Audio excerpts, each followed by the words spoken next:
রাজ্য মন্ত্রিসভার বৈঠকে এই সিদ্ধান্ত হয়েছে, রাজ্যে আরো একটি বেসরকারি বিশ্ববিদ্যালয়ের বিল বিধানসভায় বিল আনবে রাজ্য সরকার। The Netaji Subhas of sports and entrepreneurship, এই বিল আনার সিদ্ধান্ত রাজ্য মন্ত্রিসভার বৈঠকে।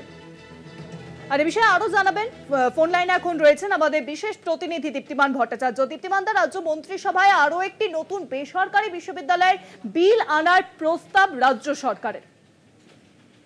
একেবারেই দেখো, আজকে রাজ্য সরকারের ক্যাবিনেটে সিদ্ধান্ত নেওয়া হয়েছে এবং এটা আরেকটি বেসরকারি বিশ্ববিদ্যালয় bill, the Netaji Subhas university of sports and entrepreneurship bill 2025 এইটাকে আনা হবে এবং এই বিলের বাকি যা বিষয়বস্তু রয়েছে, কিন্তু রাজ্য মন্ত্রিসভার বৈঠকে আজ এই সিদ্ধান্ত নেওয়া হয়েছে বলে জানা যাচ্ছে।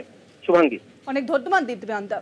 ফোন লাইনের সঙ্গে ছিলেন আমাদের বিশেষ প্রতিনিধি Diptiman Bhattacharya. The Netaji Subhas of sports and entrepreneurship bill আনার সিদ্ধান্ত রাজ্য মন্ত্রিসভার বৈঠকে। রাজ্যের আরো একটি বেসরকারি বিশ্ববিদ্যালয়ে বিল আনার সিদ্ধান্ত হয়েছে এই মন্ত্রিসভার বৈঠক থেকে।